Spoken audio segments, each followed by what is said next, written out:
রান্নার প্রথমেই সকলকে জানাই নতুন বছরের অনেক শুভেচ্ছা। নতুন বছর সকলের ভীষণ ভালো কাটুক।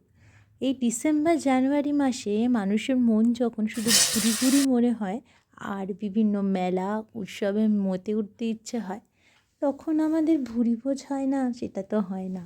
তার সাথে যখন হয় বিভিন্ন পিঠে পায়েস, একদম যেন খাওয়ার উৎসব এই ডিসেম্বর আর জানুয়ারি মাস আর এই শীতকাল সম্পূর্ণ জুড়ে। তবে আমাদের স্বাস্থ্যের দিকেও তো কিছুটা খেয়াল রাখতে হয় বলুন? তার জন্য আজকে দেখো এই চিকেন রেসিপিটা করেছি। যেমন স্বাদেও তেমন স্বাস্থ্যের দিকেও নজর রেখে এইটাভাবে করা। খুবই সাধারণ কিছু উপকরণ, তোমরা দেখতেই পাচ্ছ। যদি মনে হয় কিছু বুঝতে পারছো না, তাহলে পরে কমেন্ট বক্সে অবশ্যই দেওয়া থাকবে। খেয়ে দেখো, অবশ্যই ভালো লাগবে। তোমরা কিভাবে তোমাদের নববর্ষ উদযাপন করলে আমাদেরকেও জানাও। ভালো লাগলে অবশ্যই কমেন্ট করো।